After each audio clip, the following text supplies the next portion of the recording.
S, ಇವತ್ತು ವಿಕ್ರಮ್ ರವಿಚಂದ್ರನ್ ಅವರ ಹುಟ್ಟುಹಬ್ಬದ ಪ್ರಯುಕ್ತವಾಗಿ ಮುದೋಳ್ ಸಿನಿಮಾದ ಒಂದು ಸಾಂಗ್ ಲಾಂಚ್ ಆಗಿರ್ತಕ್ಕಂಥದ್ದು. ನಮ್ಮ ಜೊತೆಗೆ ವಿಕ್ರಮ್ ರವಿಚಂದ್ರನ್ ಅವರಿದ್ದಾರೆ. ಮೊದಲನೇದಾಗಿ ಹುಟ್ಟುಹಬ್ಬದ ಶುಭಾಶಯಗಳು sir. Thank you very much.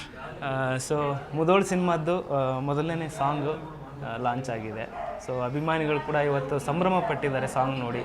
So first song ತುಂಬ ಒಂದು ಇನ್ವಿಟೇಷನ್ ಥರ ಕೊಟ್ಟಿದ್ದೀರಾ. ಅದು ನಿಮ್ಮ ಇವತ್ತು ಹುಟ್ಟುಹಬ್ಬದ ಪ್ರಯುಕ್ತವಾಗಿ ತುಂಬ ಚೆನ್ನಾಗಿ ಎಂಜಾಯ್ ಮಾಡಿದ್ದಾರೆ ಸಾಂಗ್ಸ್ ನೋಡಿ. ಸೊ ಏನು ಹೇಳೋಕ್ಕೆ ಇಷ್ಟಪಡ್ತೀನಿ? ಇಲ್ಲ ಅಷ್ಟೇ ಅಲ್ಲ ಸರ್, ನಾವು ಇರೋದೇ ಅದಕ್ಕೋಸ್ಕರ. ಅವ್ರ ಖುಷಿ ಅವ್ರ ಮುಖದಲ್ಲಿ ಖುಷಿ ನೋಡಿದ್ರೆ ಸಾಕು ನಮಗೆ. ಸೊ ಈ ಬರ್ಡೇನೂ ಅವ್ರದ್ದು ಸರ್. ಜನರಲಿ ಬರ್ಡೇ ನಾನು ಸೆಲೆಬ್ರೇಟ್ ಮಾಡಲ್ಲ, ನನಗೆ ಇಷ್ಟನೂ ಇಲ್ಲ ಸೆಲೆಬ್ರೇಟ್ ಮಾಡೋದು. ಅವ್ರ ಸೆಲೆಬ್ರೇಷನ್ಗೆ ನಾನು ಅವ್ರ ಜೊತೆಗಿದ್ದೀನಿ ಅಷ್ಟೇ, ಬಿಟ್ಟರೆ ಬೇರೆ ಏನು ಇಂಟೆನ್ಷನ್ ಇಲ್ಲ. ಸೊ ಅವ್ರಿಗೆ ಏನೋ ಒಂದು ಮಾಡಬೇಕಲ್ವಾ, ಸೊ ಒಂದು ಸಾಂಗ್ ರಿಲೀಸ್ ಮಾಡೋಣ. ನಮ್ಮದು ಸಿನಿಮಾಗಳ ಕಂಟೆಂಟ್ ಆದಷ್ಟು ಮ್ಯಾಕ್ಸಿಮಮ್ ರೆಡಿ ಆಗಿದೆ.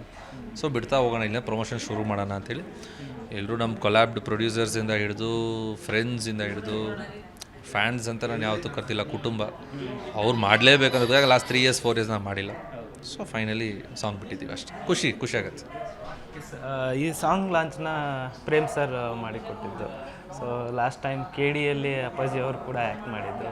ಸೊ ಅವರ ಒಂದು ಇದರ ಅಭಿಮಾನಕ್ಕೋಸ್ಕರ ಸಾಂಗ್ ಲಾಂಚ್ ಮಾಡಿದ್ದು ಅಥವಾ ನಿಮ್ಮವರ ಒಂದು ಹಾಗೇನಿಲ್ಲ, ತುಂಬ ಚೆನ್ನಾಗಿ ಮಾತಾಡ್ತೀವಿ ಇಬ್ಬರು. ಆಮೇಲೆ ನಮ್ಮ ಪ್ರೊಡ್ಯೂಸರ್ಸ್ ಜೊತೆನೂ ಅವ್ರು ಕ್ಲೋಸು. ಅವ್ರ ಸಾಂಗು ನೋಡಿದರು, ಫುಲ್ ಸಾಂಗ್ ನೋಡಿದ್ರು. ನೀವು ಅದು ಲಿರಿಕಲ್ ನೋಡಿದ್ರು, ಫುಲ್ ಸಾಂಗ್ ನೋಡಿದ್ದಾರೆ. ಅದನ್ನೆಲ್ಲ ಸೇರಿಸಿ ಸುಮ್ಮನೆ ಮಾತಾಡ್ತಾ ಇದ್ದಾಗ ಮಾಡ್ತೀರಾ ಅಂತ ಅವ್ರವ್ರು ಮಾತಾಡ್ಕೊಂಡ್ರು. ಮಾಡ್ತೀನಿ ಅಂದರು. ವಿಕಿಗೆ ಸರ್ಪ್ರೈಸ್ ಇಡೋಣ ಅಂದರು, ಬಟ್ ನನಗೆ ಸರ್ಪ್ರೈಸ್ ಇಡೋಕ್ಕಾಗಲ್ಲ, ಯಾಕಂದರೆ ಪೋಸ್ಟರ್ಸ್ ನನ್ನ ಮೂಲಕನೇ ಹೋಗಬೇಕು. ಸೊ ಹಂಗೆ ಎಲ್ಲ ಖುಷಿ ತಾನೆ ಸರ್. ಅವ್ರು ಸಪೋರ್ಟ್ ಮಾಡೋಕ್ಕೆ ಬಂದಾಗ ನಮಗೆ ಖುಷಿ ಆಗುತ್ತೆ ತಾನೆ. ಮಾಡು ಅಂದಾಗ ಮಾಡ್ತೀವೋ ಅಂತ ಹೇಳಿದ ತಕ್ಷಣ ಇದು ಬೇಕಾಗಿರೋದಲ್ಲ. ನಾವೆಲ್ಲ ಇನ್ನೂ ಯಂಗ್ಸ್ಟರ್ಸು, ಇನ್ನೂ ಏನಿಲ್ಲ, ನಾವೆಲ್ಲ ಮಕ್ಕಳು, ಇನ್ನೂ ಎದ್ದು ನಡೆಯೋಕ್ಕೂ ಬರ್ತಾಯಿಲ್ಲ ನಮಗೆ. ಇನ್ನೂ ಸ್ಲೋ ಆಗಿ ಏನೋ ಮಾಡ್ತೀವಿ. ಈ ಥರ ಬಂದವರೆಲ್ಲ ನಮ್ಗೆ ಸಪೋರ್ಟ್ ಮಾಡ್ತಾ ಇದ್ದಾಗ ತುಂಬ ಖುಷಿಯಾಗುತ್ತೆ. ನಾನು ಅದೇ ಮೊನ್ನೆ ಒಂದು ಒಂದು ಬೈಟ್ ಬೇಕಂತ ಕೇಳಿದಾಗ ಸೊ ನೀವು ವರ್ಕಲ್ಲೇ ಇದ್ರಿ ಅಂತ ನನಗೆ ಗೊತ್ತಾಯಿತು. ಸೊ ಇಲ್ಲ, ವರ್ಕ್ ಮಾಡ್ತಾ ಇರ್ತೀವಿ ಸರ್. ಫೈನಲಿ ಇವತ್ತು ನೀವು ಖುಷಿಯಾಗಿ, ಇವಾಗ ನಿಮ್ಮ ಸಾಂಗ್ ಇಷ್ಟ ಆಯ್ತಾ, ತುಂಬ ಚೆನ್ನಾಗಿ ಸಾಕು ಅಷ್ಟೇ ತಾನೆ. ಇದಕ್ಕೋಸ್ಕರ ನಾವು ವರ್ಕ್ ಮಾಡ್ತಾ ಇರ್ತೀವಿ. ಆಮೇಲೆ ಮೋರ್ ಓವರ್ ತುಂಬ ಖುಷಿಯಾಗುತ್ತೆ ವರ್ಕ್ ಮಾಡ್ತಾಯಿದ್ರೇ ಲೈಫಲ್ಲಿ. ಅದು ಪಿಕ್ನಿಕ್ ನಮಗೆ. ಹಿಂಗಿರೋದು ನಮ್ಗೆ ಇಷ್ಟ ಆಗಲ್ಲ. ವರ್ಕ್ ಮಾಡ್ತಾಯಿದ್ರೆ ಅದರಷ್ಟು ಖುಷಿ ಬೇರೆ ಏನೂ ಕೊಡೋ. ಅದು ವೆಕೇಷನ್ ನಮಗೆ. ಜಾಲಿಯಾಗಿ ವರ್ಕ್ ಮಾಡ್ಬೋದು. ಅದು ಏನೇ ಎಷ್ಟೇ ಕಷ್ಟ ಇರಲಿ ಇಷ್ಟಪಟ್ಟು ವರ್ಕ್ ಮಾಡ್ಬೋದು. ಸುಮ್ಮನೆ ಕೂತಿದ್ರೆ ಮಾತ್ರ ಅದು ಬೋರ್ ಹೊಡಿಯುತ್ತೆ ಲೈಫ್. ರವಿ ಸರ್ಗೆ ಮತ್ತು ಅಣ್ಣಂಗೆ ಸಾಂಗ್ ತೋರಿಸಿದ್ರೆ ಹೇಗೆ? ಹೌದೌದು, ಅಣ್ಣನಿಗೆ ತೋರಿಸಿದ್ದೆ, ಡ್ಯಾಡಿಗೂ ಸರ್ಪ್ರೈಸ್ ಆಗಿ. ಬಟ್ ನಮ್ಮ ಸಿಸ್ಟರ್ ತೋರಿಸಿದ್ರು ಅಂತ ಹೇಳಿ ಅನಿಸುತ್ತೆ. ಇನ್ನೂ ಚೆನ್ನಾಗಿ ಮಾಡ್ತಾನೆ ಅವನು ಇನ್ನೂ ಮಾಡಲಿ ಅವನು ಅಂತ. ಅವ್ರು ನನ್ನನ್ನು ಯಾವತ್ತೂ ನನ್ನನ್ನು ಸಪೋರ್ಟ್ ಮಾಡ್ತಾರೆ ಅವರು. ಬ್ರದರ್ ಆಬ್ವಿಯಸ್ಲಿ ತೋರಿಸ್ತೀನಿ. ಸೊ ನಮ್ಮ ತಂದೆಗೂ ಒಂದು ಐಡಿಯಾ ಇದೆ, ಈ ಥರ ಇರುತ್ತೆ ಸಾಂಗು ಅಂತೆಲ್ಲ. ಇನ್ನೂ ಮುಂದಕ್ಕೆ ಸರ್ಪ್ರೈಸಸ್ ಬರೋದ್ರಿಂದ ನೋಡೋಣ. ಇವತ್ತು ತುಂಬ ಜನ ನಿರೀಕ್ಷೆ ಇಟ್ಕೊಂಡಿದೆ, ಏನಂದರೆ ಸರ್ ಬರ್ತಾರೆ, ಎಲ್ಲರೂ ಮೀಟ್ ಮಾಡ್ಬೋದು, ಒಂದು ಹಾಯ್ ಹೇಳ್ಬೋದು ಅನ್ನೋದು ತುಂಬ ಅಭಿಮಾನಿಗಳು ಕೂಡ ಕಾತರದಿಂದ ಕಾಯ್ತಾ ಇದ್ರು. ಸೊ ಇವತ್ತು ಇಲ್ಲ, ನಮ್ಮ ಮನೇಲಿ ನೀವು ಯಾವತ್ತೂ ನೋಡಿದರೆ ಅವ್ರ ಡ್ಯಾಡಿ ಬರ್ಡೇಗೆ ನಾವಿಬ್ಬರು ಇರ್ತೀವಿ. ಬಟ್ ನಮ್ಮ ಬರ್ಡೇ ನಾವು ನೋಡ್ಕೋತೀವಿ, ಯಾಕಂದರೆ ಅದು ತಪ್ಪಾಗತ್ತೆ ಆಬ್ವಿಯಸ್ಲಿ. ಬಟ್ ಅವ್ರು ಶೂಟಿಂಗಲ್ಲಿದ್ದರು, ಬಟ್ ಆದರೂ ವೀಡಿಯೋ ಕಾಲಲ್ಲಿ ನನಗೆ ಸರ್ಪ್ರೈಸ್ ಮಾಡಿದ್ರು. ಚೆನ್ನಾಗಿತ್ತು, ಅದು ನೋಡೋಕ್ಕೆ ಚೆನ್ನಾಗಿತ್ತು. ಎಸ್, ಮುದೋಳ್ ಅಂತಿದ್ದಂಗೆ ಒಂದು ಟೈಟ್ಲ್. ಆ್ಯಕ್ಚುಲಿ ಇದು ಉತ್ತರ ಕರ್ನಾಟಕದಲ್ಲಿ ತುಂಬ ಫೇಮಸ್. ಸೊ ಆ ಕಡೆದು ಏನಾರ ಸಬ್ಜೆಕ್ಟ್ ಏನಾದರೂ ಇದೆಯಾ ಅಥವಾ ಆ ಥರ ಸ್ಲ್ಯಾಂಗ್ ಏನಾದರೂ ಆ ಥರ? ಇಲ್ಲ, ಏನು ಆ ಥರ ಏನಿರಲ್ಲ. ಬಟ್ ತುಂಬ ಒಳ್ಳೆ ಕನೆಕ್ಷನ್ ಹೀರೋಗೆ, ನಮ್ಮ ಊರಿಗಾಗಿರಲಿ, ನಮ್ಮದು ಇದಕ್ಕಾಗಿರಲಿ, ಯಾವುದು ಡಾಗಿಗಾಗಿರಲಿ, ಮುದ್ದೋಲ್ ಹೌಂಡ್ ಅಂತ ನಾವೇನು ಕರಿತೀವಿ, ಹೌಂಡಿಗಾಗಿರಲಿ, ಆ ಪಾತ್ರಕ್ಕೆ ತುಂಬ ದೊಡ್ಡ ಕನೆಕ್ಷನ್ ಇರುತ್ತೆ. ಒಂದು ಚಿಕ್ಕದು ಕನೆಕ್ಷನ್, ಬಟ್ ಅವ್ನ ಬೇಸ್ಮೆಂಟೇ ಆ ಊರು, ಮುದ್ದೋಳ್ ಅವನ ಹೆಸರು. ಅದಕ್ಕೆ ಅವನ ಹೆಸರನ್ನ ಕೂಡ ನಾವು ಶಶಿ ಅಂತ ನಾವೇನು ಕರಿತೀವಿ, ಮುದ್ದೋಳ್ ಶಶಿ ಅಂತ ಕರಿತೀವಿ ನಾವು. ಜೊತೆಗೆ ಮುದೋಳ್ ಶಶಿ, ವಿಕ್ಕಿ ಅವ್ರ ಜೊತೆಗೆ ಸ್ನೇಹಿತ ಅಭಿ ಅವ್ರದ್ದು ಕೂಡ ಇವತ್ತು ಹುಟ್ಟುಹಬ್ಬ. ಸೊ ನಿಮ್ಮ ಜೊತೆಗೆ ಅವರು ಕೂಡ ಸಾಥ್ ಕೊಟ್ಟರು. ಅವ್ರ ಬಗ್ಗೆ ಸಿನಿಮಾದಲ್ಲೂ ದೋಸ್ತ, ರಿಯಲ್ ಲೈಫಲ್ಲೂ ಬೆಸ್ಟ್ ಫ್ರೆಂಡ್ ದೋಸ್ತ ಅವನೇ. ಭಯ ಅಂತೀವಿ, ಬೆಸ್ಟ್ ಫ್ರೆಂಡೇ. ಅದೇ ನನಗೇನಂದರೆ ಎಲ್ಲಿ ಹೋದ್ರೂ ಅವ್ನು ನನ್ನ ಜೊತೆಗೆ ಇರಬೇಕು ಅನ್ನೋದು ನನಗೆ ಆಸೆ. ತುಂಬ ಹಾರ್ಡ್ ವರ್ಕಿಂಗ್ ಫೆಲೋ, ತುಂಬ ಖುಷಿಯಾಗುತ್ತೆ. ಇಬ್ಬರು ಒಂದೇ ಥರ. ಸೊ ಅವ್ನ ಡ್ರೀಮ್ಸ್ ಜಾಸ್ತಿ, ನನಗೂ ನನ್ನ ಡ್ರೀಮ್ಸ್ ಜಾಸ್ತಿ ಇದೆ. ಅಲ್ಲಲ್ಲಿ ಶೇರ್ ಮಾಡ್ಕೋತೀವಿ. ಏನು ಹೇಳಿಲ್ಲದೆ ಮಾಡಬೇಕನ್ನೋ ಉದ್ದೇಶ ಇಲ್ಲ. ಬೆಸ್ಟ್ ಫ್ರೆಂಡ್ಸ್, ಯಾರೂ ದೃಷ್ಟಿ ಇಡಬೇಡಿ. ಇಬ್ಬರು ಇದೇ ಥರ ಇದ್ದಷ್ಟು ಖುಷಿಯಾಗುತ್ತೆ ನಮಗೆ. ಸರ್, ತುಂಬ ವರ್ಷ ನಿಮ್ಮ ಫ್ರೆಂಡ್ಶಿಪ್ ಹೀಗೆ ಸಿನಿಮಾ ಹೊರತುಪಡಿಸಿ ಕೂಡ ಹೀಗೆ ಕಂಟಿನ್ಯೂ ಆಗಿ. Thank you very much. So ಇದನ್ನು ಹೊರತುಪಡಿಸಿದರೆ ಈಗ ಅಂದರೆ ಸುಮಾರು 3-4 ವರ್ಷ ಆಯಿತು. 22ರಲ್ಲಿ ತ್ರಿವಿಕ್ರಮ ರಿಲೀಸ್ ಆಗಿತ್ತು. ಅದಾದಮೇಲೆ ಲಾಂಗ್ ಗ್ಯಾಪ್ ಬಳಿಕ ಈಗ ಸಿನಿಮಾ ಬರ್ತಾ ಇದೆ ಮುದೋಳು. ಸೊ ಆದ್ರೂ ಕೂಡ ಅಭಿಮಾನಿಗಳು ಸಾಕಷ್ಟು ನಿರೀಕ್ಷೆ ಇಟ್ಟಿದ್ದಾರೆ. ಇಷ್ಟು ಟೈಮ್ ತೊಗೊಂಡ್ರು ಕೂಡ ಒಂದು ಒಳ್ಳೆ ಸಿನಿಮಾ ಬರುತ್ತೆ ಅನ್ನೋ ಒಂದು ನಿರೀಕ್ಷೆ ಇದೆ. ಸೊ ಮುದೋಳ್ ಮೂಲಕ ಏನು ಹೇಳೋಕ್ಕೆ? ಇಲ್ಲ, ನೆಕ್ಸ್ಟ್ ಹೆಜ್ಜೆ ಅಲ್ಲ ಸರ್, ಎರಡನೇ ಹೆಜ್ಜೆ ಅಲ್ವಾ, ತುಂಬ ಸ್ಟ್ರಾಂಗ್ ಆಗಿ ಇಡಲೇಬೇಕು. ಮೊದಲನೇ ಹೆಜ್ಜೆಗಿಂತ ಎರಡನೇ ಹೆಜ್ಜೆ, ಮೊದಲನೇ ಹೆಜ್ಜೆಗೆ ಅದು ತೂಕನೂ ಅನ್ನಿಸ್ಬಾರ್ದು, ಬಟ್ ಆ ಎರಡನೇ ಹೆಜ್ಜೆಯಿಂದ ನಾವು ಮೇಲೆ ಹೋಗಬೇಕಲ್ವ. ಸೊ ತುಂಬ ಇಂಪಾರ್ಟೆಂಟ್ ಹೆಜ್ಜೆ ಇದು. 2 ವರ್ಷ 3 ವರ್ಷ ಅಂತ ಹೇಳೋರು ನನಗೆ ಮ್ಯಾಕ್ಸಿಮಮ್ ಪ್ರೆಸ್ ಅವ್ರು, ನಾವು ತುಂಬ ಪ್ರೀತಿಯಿಂದ ಪ್ರೆಸ್ ಅವ್ರು ಕೇಳ್ತಿರ್ತಾರೆ, ನೀವುಗಳು ಕೇಳ್ತಿರ್ತೀರ. ನಮಗೋಸ್ಕರ ಫ್ಯಾನ್ಸ್ ಅಂತ ಇರೋರು ಎಷ್ಟು ಜನ ಸರ್, ಅವರಿಂದ ನನ್ನ ಇಡೀ ಸಿನಿಮಾ ಹಿಟ್ ಅಂತ ಹೇಳಿಸ್ಕೊಳಕ್ಕಾಗಲ್ಲ. ತುಂಬ ಜನ ಹೊರತುಪಡಿಸಿ ತುಂಬ ಜನ ಆಚೆ ಇದ್ದಾರೆ. ಕನ್ನಡ ಸಿನಿಮಾ ಪ್ರೀತಿಸೋರು ಎಷ್ಟು ಜನ ಇದ್ದಾರೆ. ಅವ್ರನ್ನೆಲ್ಲ ರೀಚ್ ಮಾಡಬೇಕಂದ್ರೆ ನಾನು ಒಳ್ಳೆ ಕಂಟೆಂಟ್ ಮಾಡಬೇಕು ಫಸ್ಟು. ಸೊ ಆ ಕಂಟೆಂಟ್ನ ಹುಡ್ಕೋದ್ರಲ್ಲೇ ನನ್ನ ಪ್ರಕಾರ ತ್ರಿವಿಕ್ರಮದಿಂದ ಒಂದು 6 months I took a lot of time ಕಂಟೆಂಟ್ಗೆ ಅದನ್ನು ಫೈನಲ್ ಮಾಡಿ ಅದನ್ನು ಮಾಡೋದು ಹೆಂಗೆ ಏನು ಎತ್ತ ಅಂತ. ಅದರಲ್ಲಿ ಈ ಸಬ್ಜೆಕ್ಟ್ ತುಂಬ ಔಟ್ಸ್ಟ್ಯಾಂಡಿಂಗಾಗಿ ನನಗೆ ಇಲ್ಲ ಇದು ಮಾಡಬೇಕು, ನನ್ನ ಇಂಟ್ಯೂಷನ್ ಇದು ಮಾಡಬೇಕು ಅಂತ ಅನ್ನಿಸ್ತು. ಸೊ ನಾನು ನನ್ನ ಇಂಟ್ಯೂಷನ್ನ ಫಾಲೋ ಮಾಡಿದೆ. ಎಷ್ಟು ಸ್ಕ್ರಿಪ್ಟ್ ಕೇಳಿದರೆ ಇದು ತ್ರಿವಿಕ್ರಮ? ಲೆಕ್ಕಾಚಾರ ಹಂಗೇನಿಲ್ಲ ಸರ್, ಕೇಳಿರ್ತೀನಿ sir. Every Mondays maximum script ಕೇಳೋಕ್ಕೆ ನಾನು ಇಟ್ಟಿರ್ತೀನಿ. ಎವ್ರಿ ಮಂಡೇಸ್ ಯಾವ ಸ್ಕ್ರಿಪ್ಟ್ ನಾನು ನಿದ್ದೆ ಮಾಡೋಕ್ಕೆ ಬಿಡಲ್ವೋ ಆ ಸ್ಕ್ರಿಪ್ಟನ್ನು ಮಾಡ್ತೀನಿ. ನಾನು ಆ ಥರ ಸೆಲೆಕ್ಟ್ ಮಾಡೋದು.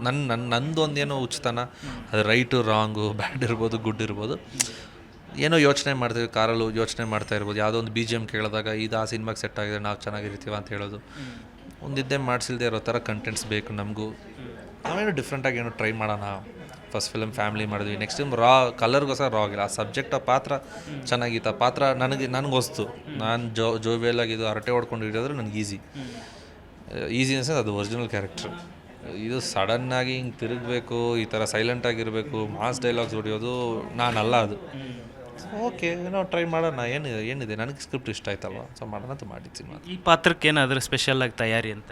ಎಲ್ಲ ಪಾತ್ರಕ್ಕೂ ಎಲ್ಲ ಸಾಂಗಿಗೂ ನಾನು ವರ್ಕ್ಶಾಪ್ ಇಲ್ಲದೆ ಹೋಗಲ್ಲ ಸರ್. ಬಿಕಾಸ್ ಇನ್ನೂ ಲರ್ನಿಂಗ್ ಸರ್. ಇವತ್ತು ನಮ್ಮನ್ನು ಒಂದೇ ಸಿನಿಮಾದಲ್ಲಿ ರಿವ್ಯೂ ಬರೀತಿದ್ದೀರ, ಅದೇ 25 ವರ್ಷದಿಂದ ಅದೆಲ್ಲ ಇರಲಿಲ್ಲ ಅಷ್ಟು ಈಸಿಯಾಗಿ. ಒಂದು ಸಿನಿಮಾದಲ್ಲಿ 1 ಪೇಪರ್ ರಿವ್ಯೂ ಬರೆದ್ರೆ ಸಾಕು, 100 ಪೇಪರಲ್ಲಿ 150 ರಿವ್ಯೂ ಇದೆ ನಮ್ಮ ಬಗ್ಗೆ. ತುಂಬ ಕೇರ್ಫುಲ್ಲಾಗಿ ನಾವು ಪರ್ಫಾರ್ಮ್ ಮಾಡೋದ್ರಾಗಿಲ್ಲಿ ತುಂಬ ಮಗು ಥರ ನನ್ನನ್ನು ಮಗು ಥರನೇ ನಾನೇ ನೋಡ್ಕೊತೀನಿ. ಎಲ್ಲ ಎಷ್ಟಾಗುತ್ತೋ ಮ್ಯಾಕ್ಸಿಮಮ್ ಅಷ್ಟು ಲರ್ನ್ ತಿದ್ದಿ ಮ್ಯಾಕ್ಸಿಮಮ್ ಡೆಲಿವರ್ ಮಾಡೋಣ. ಅವ್ರೇನು ಹೇಳ್ತಾರೋ ಅದು ತಕ್ಕಂಗೆ ನಡೀಲಿ ಲೈಫ್ ಅಷ್ಟೇ. ಎಸ್, ಅಂದರೆ ಈ ವರ್ಷದ ಒಂದು ರೆಸಲ್ಯೂಷನ್ ಅಂದರೆ ಮುಂದೆ ಬ್ಯಾಕ್ ಟು ಬ್ಯಾಕ್ ಸಿನಿಮಾಗಳು ಮಾಡೋದು, ಆ ಥರದ್ದು ಏನಾದರೂ? ಎಲ್ಲ ವರ್ಷ ರೆಸಲ್ಯೂಷನ್ ಅದೇ ಸರ್. ಅದಕ್ಕೆ ಟೈಮ್ ಕೂಡ ಬರಬೇಕು. ಟೈಮ್ ಇದೆಯಲ್ಲ ಸರ್, ಒಬ್ಬೊಬ್ರದ್ದು ಒಂದೊಂದು ಟೈಮ್ ಒಂದೊಂದು ಥರ.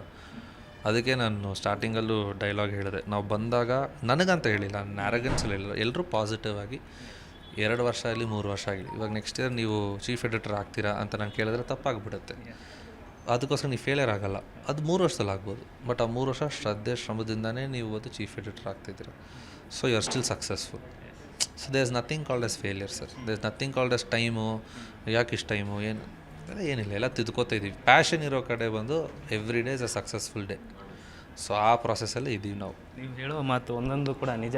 ಆದರೆ ಇತ್ತೀಚಿನ ದಿನದಲ್ಲಿ ಸಾಕಷ್ಟು ವೈರಲ್ ಆದಂಥ ಕಂಟೆಂಟ್ ಅಂದರೆ ಶಾಂತಿ ಕ್ರಾಂತಿ ಸಿನಿಮಾ ರಿಲೀಸ್ ಆಗಬೇಕು ಅನ್ನೋ ಕೂಗು. ಅದಕ್ಕೀಗಾಗಲೇ ಸ್ಪಷ್ಟನೆ ಕೂಡ ಬಾಲಾಜಿ ಸರ್ ಕೊಟ್ಟಿದ್ದಾರೆ.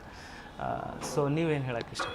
ಅವ್ರು ಹೇಳಿದ ಮೇಲೆ ಮುಗೀತಲ್ಲ ಸರ್, ಅವ್ರು ಹೇಳಿದ ಮೇಲೆ ಮುಗೀತು ಅಲ್ಲಿ. ಅದು ಯಾಕಂದರೆ ಅಂಥವ್ರು ಆ ಥರ ಮಾಹಿತಿ ಕೊಟ್ಟರೆ, ನಮ್ಮ ಚಿಕ್ಕಪ್ಪ ಆ ಥರ ಮಾಹಿತಿ ಕೊಟ್ಟರೆ ಅದು ತೂಕ ಇರೋದು ಜಾಸ್ತಿ ಅಲ್ಲಿ. ಸೊ ಅವ್ರು ನೀಟಾಗಿ ಚರ್ಚೆ ಮಾಡಿ ಅವ್ರು ಕೊಟ್ಟಿರೋದೇ ಕರೆಕ್ಟ್ ಮಾಹಿತಿ. ಸೊ ಇವಾಗ ನಾವೆಲ್ಲರೂ ಅದ್ರ ಪ್ರಕಾರನೇ ಕಾಯ್ತಾಯಿದ್ದೀವಿ. ನೋಡೋಣ, ಏನಾದಿತ್ತಂದರೆ ಅವ್ರ ಬಾಯಿಂದನೇ ಬರುತ್ತೆ. ಅವರೇ ಖುದ್ದಾಗಿ ಅದೇ ಥರ ವೀಡಿಯೋ ಕೊಡ್ತಾರೆ ಎಲ್ರು. ಈ ಶಾಂತಿ ಕ್ರಾಂತಿ ರಿಲೀಸ್ ಆಗಬೇಕು ಅನ್ನೋಂಥ ಸಂದರ್ಭದಲ್ಲಿ ಅಪ್ಪಾಜಿ ಅವ್ರು ಏನು ಮಾತಾಡಿದ್ರು, ನಿಮ್ಮ ಹತ್ರ ಏನಾದ್ರು? ಇವಾಗ ಎಲ್ಲರೂ ಚರ್ಚೆ ಮಾಡಿ ನಾನು ಫಸ್ಟ್ ಏನು ಮಾತಾಡಿದೆ ಅವತ್ತಿನ ದಿವಸ ಅವ್ರು ಏನು ಹೇಳಿದ್ರು ಅದನ್ನು ತಿಳಿಸ್ದೆ. ಅದೇ ಥರ ಬ್ರದರು, ಅದೇ ಥರ ಚಿಕ್ಕಪ್ಪ, ಇವಾಗ ಡ್ಯಾಡಿ ಚಿಕ್ಕಪ್ಪ ಮಾತಾಡಿರ್ಬೋದು, ಏನೋ ಒಂದು ಆಗಿರತ್ತಲ್ವ. ಇವತ್ತು ಅವರು ಪ್ರಾಕ್ಟಿಕಲಿ ಆ್ಯಸ್ ಅ ಪ್ರೊಡ್ಯೂಸರ್ ಆಗಿ ಇಷ್ಟೆಲ್ಲ ಮಾಡಿದ್ರೆ ಇಷ್ಟೊತ್ತು ಆಗತ್ತೆ ಅಂತ ಇನ್ಫಾರ್ಮ್ ಮಾಡಿದ್ದು. ಯಾಕಂದರೆ ವೇವ್ ತುಂಬ ದೊಡ್ಡದಾಗ್ತಾಯಿತ್ತು, ಅವ್ರು ಆದಷ್ಟು ಬೇಗ ಕ್ಲಾರಿಟಿ ಕೊಡಬೇಕಾಗಿತ್ತು. ಸೊ ಅದರಿಂದ ಅವ್ರು ಕೊಟ್ಟರು. ಎಸ್, ಮುಂದಿನ ದಿನದಲ್ಲಿ ಏನಾದರೂ ಅಪ್ಪಾಜಿ ಅವರ ಸಿನಿಮಾಗಳು ಯಾವುದಾದ್ರೂ ನೀವು ಅಂದರೆ ರಿಮೇಕ್ ಮಾಡೋದು ಅಥವಾ ಆ ಥರದ್ದು ಟೈಟಲ್ಗಳನ್ನು ಇಟ್ಕೊಂಡು ಏನಾದ್ರು ಸಿನಿಮಾ ಮಾಡೋ ಥರದ್ದು? ನನಗೆ ಆ್ಯಕ್ಚುಲಿ ಆ ಥರ ಐಡಿಯಾ ಏನೂ ಇಲ್ಲ ಸರ್, ಏನೂ ಇಲ್ಲ. ಆ ಥರ ಟೈಟಲ್ ಇಟ್ಕೊಂಡು ಅವ್ರನ್ನ ಆ ಥರ ನಾನು ಇವತ್ತವರೆಗೂ ನನ್ನ ಪ್ರಕಾರ ಅವ್ರು ಮಾಡಿರೋ ಎಲ್ಲ ಸಿನಿಮಾನೂ ಅವ್ರಿಗೆ ಸೆಟ್ ಆಗುತ್ತೆ. ನನಗೆ ಸೆಟ್ ಆಗುತ್ತೆ ಅಂತ ಇವತ್ತವರೆಗೂ ನನಗೆ ಅನ್ನಿಸ್ಲಿಲ್ಲ. ಔಟ್ ಆಫ್ 118 120 ಫಿಲ್ಮ್ಸ್ ನನಗೆ ಇವತ್ತವರೆಗೂ ಅನ್ನಿಸ್ಲಿಲ್ಲ. So I don't think so, ನಾನು ಮಾಡಲ್ಲ. ಅವ್ರು ಏನು ಡಿಸೈಡ್ ಮಾಡಿದ್ರು ಅವ್ರ ಡಿಸಿಷನ್ ಮೇಲೆ ಬಿಟ್ಟಿದೆ ಅಷ್ಟೇ. ಎಸ್ ಬ್ರೋ, ಒಳ್ಳೆಯದಾಗಲಿ, ಆಲ್ ದ ಬೆಸ್ಟ್. ಇದಿಷ್ಟು ವಿಕ್ರಮ್ ರವಿಚಂದ್ರನ್ ಅವರ ಮಾತಾಗಿತ್ತು. ಕ್ಯಾಮ್ರಾ ಪರ್ಸನ್ ಶಿವ ಜೊತೆ ಧನು ಎಲ್ಗಚ್, ರಾಜ್ ನ್ಯೂಸ್ ಬೆಂಗಳೂರು.